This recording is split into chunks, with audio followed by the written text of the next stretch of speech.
The 1970s gave birth to some of the fastest and most fascinating sports cars in automotive history. While the world dealt with oil crises and new speed limits, a handful of engineers and dreamers pushed forward, creating machines that would become legends. Today, we explore 4 extraordinary cars that defied the times and delivered speeds most people could only dream about.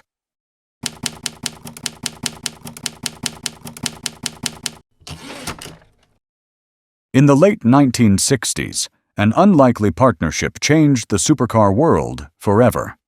Giotto Bizzarrini, the legendary engineer who helped create the Ferrari 250 GTO, joined forces with Renzo Rivolta, a businessman whose company ISO had started by making refrigerators and scooters. Together, they set out to build something nobody expected, a car that combined elegant Italian styling with brutal American muscle power. The result was the ISO Grifo, named after the Griffin, a mythical creature that perfectly captured this hybrid machine's dual nature. By 1970, the Grifo had evolved into its most fearsome form, the Series II 7 Litri. The name came from the massive 7.0-liter V8 engine hiding under its hood. Unlike the exotic Italian engines in Ferraris and Lamborghinis, this power plant came from Chevrolet in America. It was the same basic engine you would find in a Corvette, the famous 427 cubic inch big block. Bizzarrini himself once remarked that he actually preferred the Corvette engine over contemporary Ferrari engines. He trusted American V8s for their reliability and raw, accessible power. Fitting this enormous engine into the Italian chassis required serious engineering. The team had to reinforce the car's frame and design a special hood scoop so large that enthusiasts nicknamed it the penthouse or pagoda hood scoop. This bulge rose high from the hood to clear the big block's air cleaners and carburetors. When you saw a Grifo 7 Litri approaching, that distinctive hood hump announced its presence before the engine's thunder reached your ears. The numbers were staggering for the time. The factory claimed at least 435 horsepower from that Chevrolet Vive 8, and they boldly stated the Grifo 7 Litri could reach 300 kilometers per hour, which equals 186 miles per hour. While that exact figure proved optimistic, the car still blasted past 170 miles per hour in real-world testing, making it one of the absolute fastest production cars you could buy in 1970. The Grifo had already earned recognition in the mid-1960s as the fastest production car available, and the 7 Litri version pushed that reputation even further. The design came from Giorgetto Bizzarrini, working for the legendary Italian design house Berlinetta. The Series II, introduced in 1970, featured a refreshed front end with sleeker styling and hideaway headlights. These concealed lights gave the car a clean, modern appearance during the day. As evening arrived and you flicked the switch, the headlights would pop up like predatory eyes opening, ready to hunt. The low profile, the long hood necessitated by that massive V8, and the cam-tail rear end all combined to create something both beautiful and menacing. This was a car equally at home, parked outside a fashionable Italian cafe or thundering down the autostrada at maximum speed. The story behind the Grifo reveals passionate personalities driving the project. Renzo Rivolta initially hesitated about building a pure 2-seat sports car. His company's first automobile, the Rivolta GT, was a 2+2 coupe better suited for comfortable grand touring. But Giotto Bizzarrini, who had left Ferrari and hungered to build something extraordinary, pushed hard for a high-performance sports car. Their collaboration produced the prototype Grifo in 1963 and the production Grifo GL by 1965.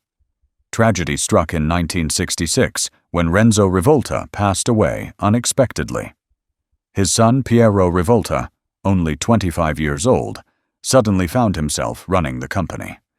Young Piero faced enormous pressure, but in 1968 he made a bold decision.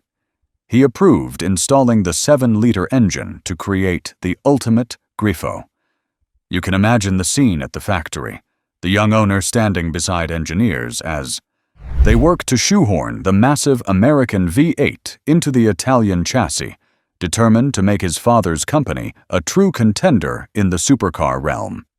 The Grifo proved itself on both road and track. A racing variant called the A3/C, which later became known as the Bizzarrini 5300 GT, actually competed at Le Mans. In 1965, this ISO Bizzarrini racer won its class and reached approximately 190 miles per hour on the famous Mulsanne Straight, an incredible achievement that demonstrated the Grifo's genuine racing pedigree. Back on the streets, automotive journalists consistently praised the car. One magazine in 1966 called it a kind of dream car come true, bringing back lost pleasures of motoring. Another reporter noted how crowds would gather wherever the Grifo appeared. Its presence commanded that much attention. Driving the ISO Grifo 7 Litri meant taming a wild beast dressed in an Italian suit. The interior featured expected Italian craftsmanship with leather seats and a wooden steering wheel. But underneath lived that American muscle car heart. Turn the key, and the V8 barked to life with a rumble that could startle anyone nearby. Yet thanks to the well-engineered chassis developed by Bizzarrini, who positioned the engine far back for better balance, the Grifo handled curvy roads with surprising finesse. This was not just a straight-line monster. It was a genuine grand tourer. You could cruise along the Italian coast in top gear, the big engine barely working, and then with one stab of your right foot, unleash a torrent of power to overtake anything in your path. The ISO company's story ended sadly. By 1972, the oil crisis and financial troubles hit hard, and ISO closed its doors by 1974. But the Grifo 7 Litri remains a rare treasure. Only 90 of these 7-liter Grifos were ever built, making them extremely sought after by collectors today. Each surviving example reminds us of that magical moment when Italian chassis design met American V8 power, creating the ultimate transatlantic hybrid of the 1970s.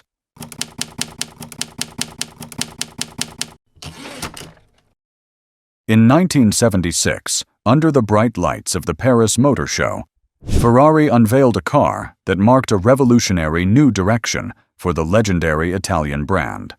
The Ferrari 512 BB represented Ferrari's first serious attempt at a mid-engine 12-cylinder road car, ushering in an entirely new era for the prancing horse.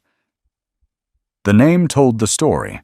512 stood for 5.0 liters and 12 cylinders, while BB meant Berlinetta Boxer, referring to its flat 12-boxer engine layout. To understand the 512 BB's importance, imagine the scene at Ferrari's famous Fiorano test track in the mid-1970s.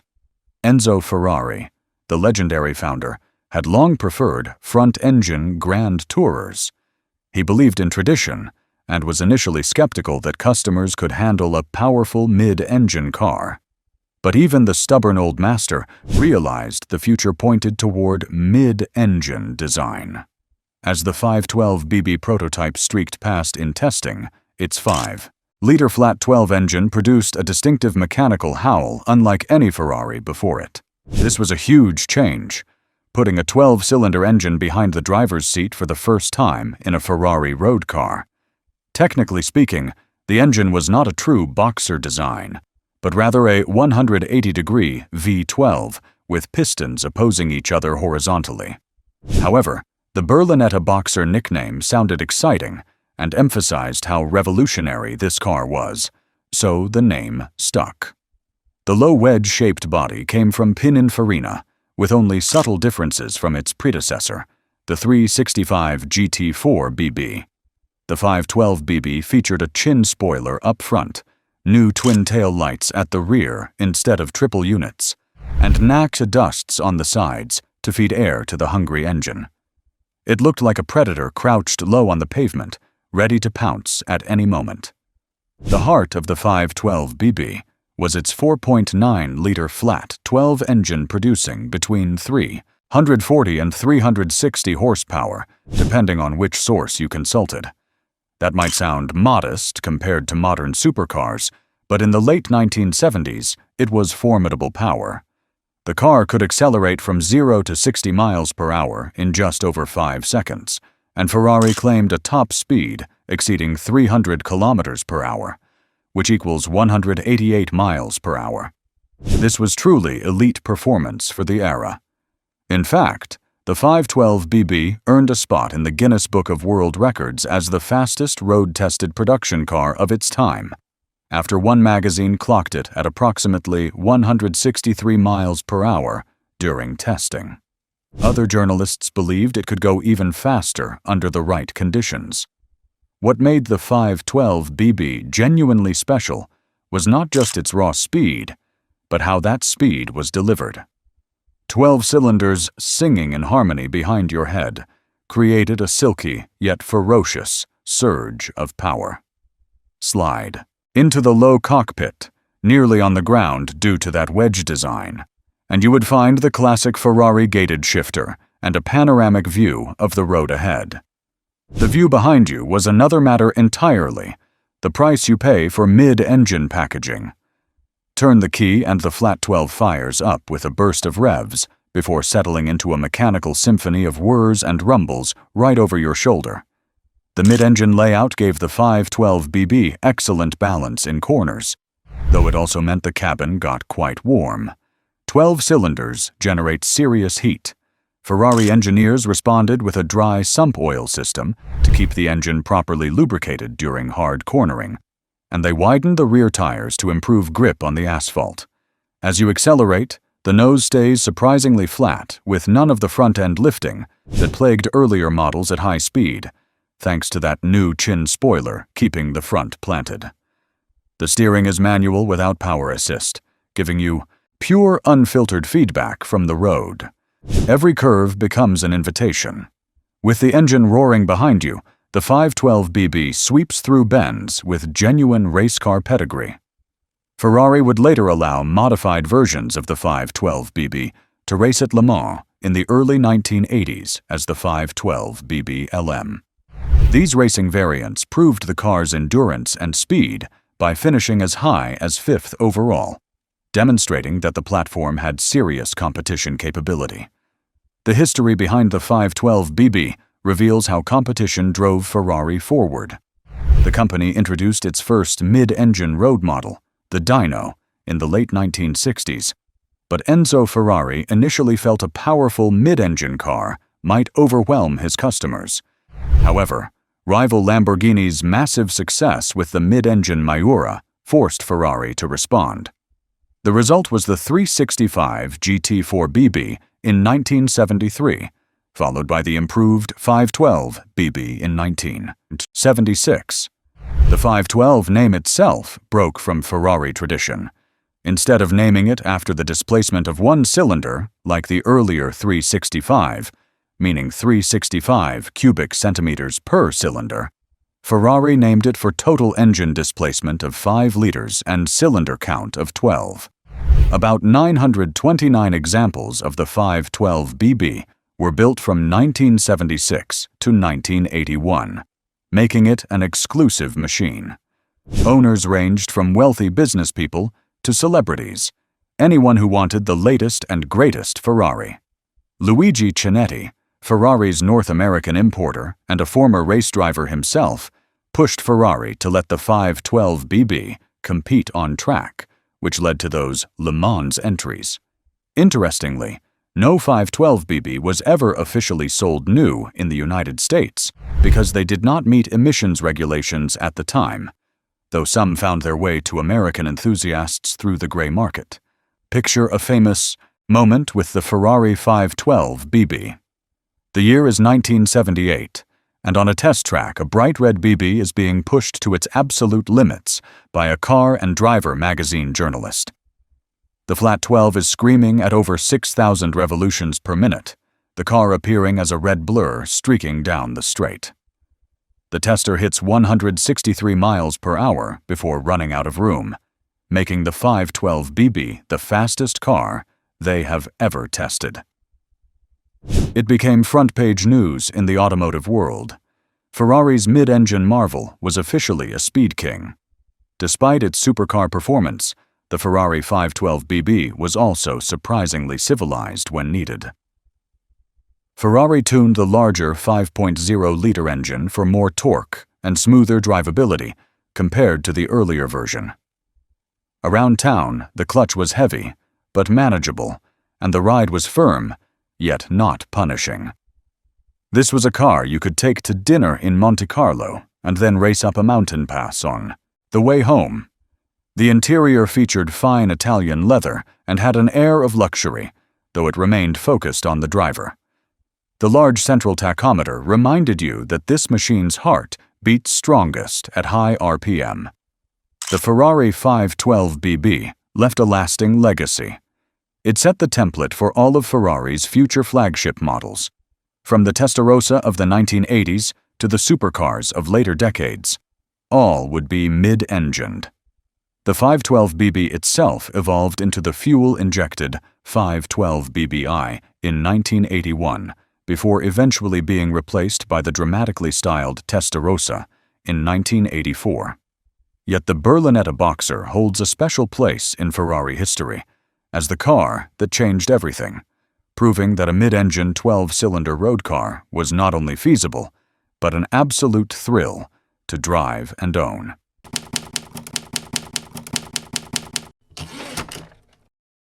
In March 1971, at the Geneva Motor Show, Maserati unveiled a car named after a fierce wind. The Maserati Bora lived up to its name, blowing through the automotive world as Maserati's first mid-engined road car and a direct challenger to the era's most exotic speed machines. But the Bora was not just about pure speed.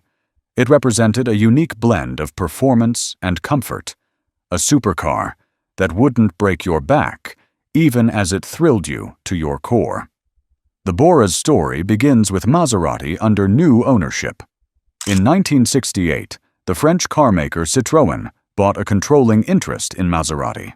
With Citroën's influence and their particular expertise in hydraulic systems, Maserati set out to create a cutting-edge sports car, unlike anything else. They enlisted superstar designer Giorgetto Giugiaro at Ital Design to craft the body and brought in longtime Maserati engineer Giulio Alfieri to handle the mechanical engineering. The result was a stunning, low-slung coupe with a wedge-shaped profile that perfectly captured 1970s design language. The Bora featured a distinctive brushed stainless steel roof that contrasted beautifully with the painted body. From the front, it looked sleek and almost shark-like, with pop-up headlights that tucked away to preserve clean aerodynamics. The sides were smooth, interrupted only by a thin black rub strip and subtle vents. The tail ended in a camback design, a cut-off tail that was both stylish and functional for managing airflow. This was Italian automotive design at its finest. Under that gorgeous Italian exterior lived a powerful heart. Early models used a 4.7-liter V8 engine, but the Bora 4.9 variant that arrived later featured a larger 4.9-liter V8. This engine was pure Maserati, an all-aluminum design derived from Maserati's racing engines with dual overhead camshafts for each bank of cylinders. In the Bora 4.9, it produced approximately 320 to 330 horsepower, giving the car serious muscle. The Bora could sprint from 0 to 60 miles per hour in around 6.5 to 7 seconds, with a claimed top speed in the 170 to 175 miles per hour range. That put it right alongside the top exotic cars of the day. One source noted a Bora 4.9 could reach about 171 miles per hour, even in United States specification, which was remarkable considering American models carried additional emissions control equipment. European Boras, without those restrictions, ranked among the fastest cars of the early 1970s. What truly set the Maserati Bora apart from competitors was not just its speed, but how it delivered that performance. The Bora earned fame for being civilized and comfortable in ways rivals like the Lamborghini Miura or Ferrari 512 BB simply were not. Maserati, with input from Citroën, equipped the Bora with genuinely innovative features. The pedal box, all 3 pedals, could move forward or backward at the touch of a button thanks to a Citroën hydraulic system. This allowed drivers of different heights to get perfectly comfortable. The seats could adjust not just forward and back, but also vertically, another unusual feature for a sports car of that era. The car had double-pane glass separating the engine from the cabin, plus extra sound insulation. This meant that unlike some supercars that created deafening noise inside the cabin, the Bora let you have a normal conversation at speed without the engine's roar overwhelming you. One account specifically notes the Bora accomplished over 170 miles per hour with less noise and vibration than its competitors, making it feel secure and refined even during high-speed runs. Driving the Bora revealed 2 personalities in one car. In everyday situations, it was tractable and even gentle. The steering, other manual rack and pinion setup, was well-weighted, and thanks to the mid-engine design, the car felt balanced and predictable in corners. The suspension, the first fully independent setup on a Maserati road car, soaked up bumps better than you would expect from an exotic car. Citroën's hydraulic system also powered the ventilated disc brakes, providing strong stopping power. The same system raised the headlights and adjusted the pedals. So imagine pulling up to a stop. You press a button to slide the pedals closer for comfort. The headlights pop up silently as night falls, and you glide onward, feeling like Maserati had blended luxury sedan DNA into a supercar. One famous owner of Maserati sports cars was the Shah of Iran, Mohammad Reza Pahlavi, known for his love of fast automobiles. He reportedly owned several Maseratis, and while the Ghibli was one of his particular favorites, the Bora would certainly have appealed to someone wanting both speed and comfort. It is easy to imagine a Bora in a royal garage, painted deep blue, being driven through the streets of Tehran in the 1970s, its low-slung futuristic stance impressing everyone who saw it. Throughout the 1970s, approximately 564 Maserati Boras were produced, with roughly half being the later 4.9-liter versions. The Bora stayed in production until 1978, with Maserati switching fully to the 4.9-liter engine by 1976. But the late 1970s brought serious challenges. Maserati changed hands again in 1975, this time to Alejandro de Tomaso, and the focus shifted away from the Bora's expensive formula. The oil crisis and increasingly strict emissions laws made thirsty V8 sports cars harder to sell. By 1978, the Bora's production run was over. However, the legacy of the Bora remained significant. It proved that a mid-engine supercar could have proper manners and genuine comfort. Later high-performance cars, including those from Maserati like the MC12 or even modern Ferraris, carry forward the idea that you do not need to sacrifice all creature comforts for speed. The Bora has also become a collector's favorite for those in the know. It is rare and underrated. With its combination of beautiful looks, historical importance, and that soulful Maserati VV8 engine, the Bora today offers a time capsule back to the adventurous spirit of the 1970s.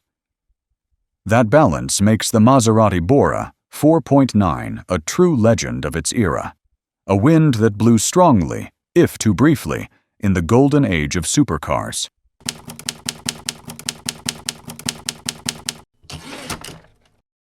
Our final stop takes us not to Europe, but to Southern California, where an ambitious young engineer named Gerald Wiegert dreamed of creating an American supercar to challenge the world. In the late 1970s, amid the palm trees and aerospace factories of Los Angeles, Wiegert worked on a radical machine called the Vector W2.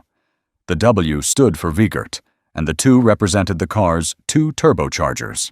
While it was not produced in large numbers during the 1970s, the first fully functional prototype was constructed in 1978, making the Vector W2 a fitting capstone to the decade's Speed Kings. Picture walking into the 1978 Los Angeles Auto Show. There, gleaming under the bright lights, sits something that looks like it drove straight off a science fiction movie set. The Vector W2 is impossibly low and wide, with sharp angular body panels that give it the appearance of a fighter jet on wheels. The cockpit-like windshield and tiny side windows add to the jet fighter atmosphere. In fact, Wiegert was heavily influenced by aerospace design. Southern California's aviation industry was in his blood, and it showed in every line of the car. The body was made of lightweight materials, and the interior featured aircraft-style instrumentation.